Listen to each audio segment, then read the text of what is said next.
I used to believe that success was a race. Whoever worked the hardest, slept the least, and said yes the most, won.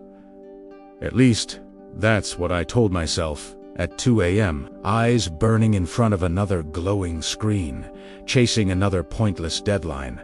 But the truth, I wasn't winning anything. I was busy, constantly moving, but never actually progressing. That's when I stumbled across a Brian Tracy lecture on YouTube. The title was simple: The Psychology of Achievement. I clicked play out of boredom, but in the first 5 minutes, he said something that would shatter everything I thought I knew. Clarity is power. Those 3 words hit harder than any motivational speech I'd ever heard, because in that moment, I realized I had no clarity at all. I knew what I didn't want. I didn't want to feel behind, stressed, or invisible. But what did I actually want? I couldn't answer that. And that was the problem. So I made a deal with myself. For the next 5 weeks, I'd take 1 lesson from Brian Tracy every week and live it. No shortcuts, just pure application. Week 1, clarity. Every morning, before touching my phone, I asked myself one question: what do I really want today to achieve? Not what should I do? Not what's urgent, but what actually matters. I wrote 1 sentence each day. Sometimes it was finish that proposal. Other days it was make 1 honest conversation with my boss.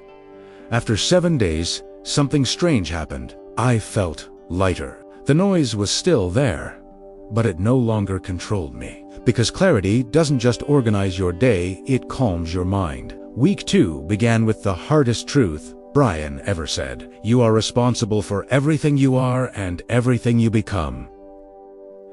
At first, it made me angry. How could I be responsible for everything? For bad luck?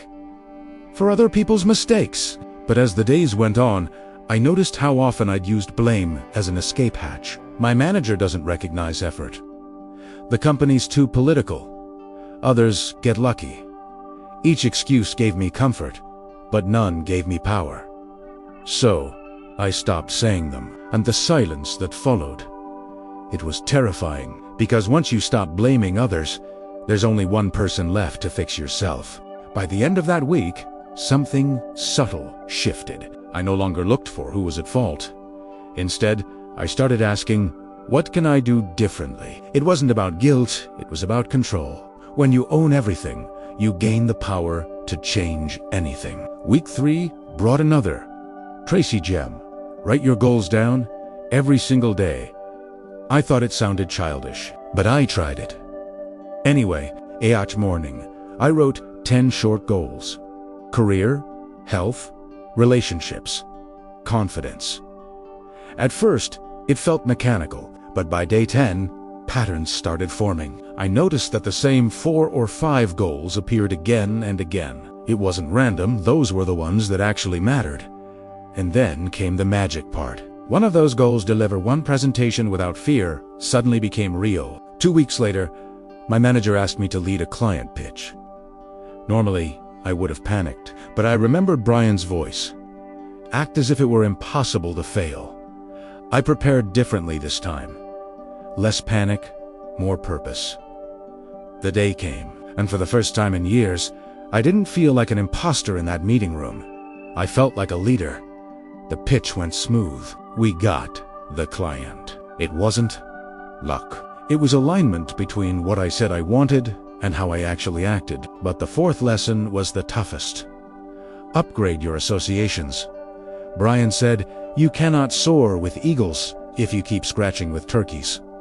That one stung. I looked around and realized my circle was built on comfort, not growth. People who laughed at effort, who mocked goals, who stayed busy avoiding themselves. Letting them go wasn't easy.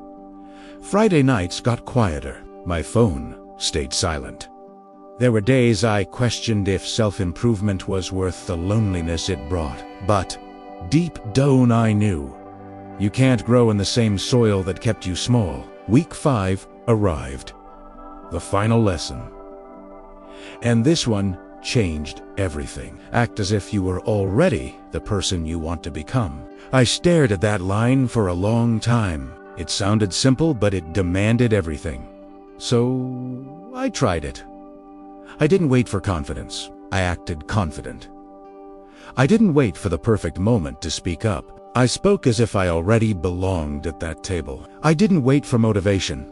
I moved first, and something extraordinary happened. My actions began to rewrite my identity. I stopped chasing transformation. I started embodying it. By the end of that week, people noticed, not because I talked about change, but because I was change. Colleagues asked what I was doing differently. My boss said I seemed centered. Even my family noticed a calmer tone in my voice. That's when I realized Brian Tracy didn't teach me how to work harder. He taught me how to think better. Hard work moves you forward, but clear thinking determines where you're going. And for the first time in years, I knew exactly where that was. Months passé and new habits became natural. I no longer woke up dreading the day. Instead, I woke up directing it. The same office, same desk, same routines, yet everything felt different. Because the change wasn't external, it was internal. It was mindset. And I kept repeating two phrases that became anchors in my head. Clarity is power. Act as if every time doubt appeared. I whispered those two lines. They became the rhythm of my new life. Looking back, each lesson built on the last. Clarity is power. Take 100% responsibility. Write your goals daily. Upgrade your associations. Act as if you already are that person. 5 steps that sound simple, but living them changed my entire trajectory. Because once you internalize them, you stop chasing success. You start embodying it. You stop waiting for motivation. You start operating from identity. And that, I learned, is when success becomes effortless because it's just who you are. Now, whenever people ask what Brian Tracy taught me, I don't list tactics. I tell them this story because his lessons weren't about techniques, they were about truth. They forced me to face myself, to confront the difference between what I said I wanted and what I was willing to do. And when those two finally aligned, life stopped feeling like a struggle. It started feeling like purpose. You don't rise to your goals, you fall to your habits. That line became my compass, and every day, I try to fall in the right direction. Now I live by one sentence. The hardest work is changing how you think. Because when your thoughts evolve, everything else follows: your habits, your results, your reality. That's what Brian Tracy taught me. That's what changed everything. The hardest work is changing how you think. If this story resonated, subscribe for the next chapter in this mindset series, where we break down lessons that don't just inspire you, they transform you.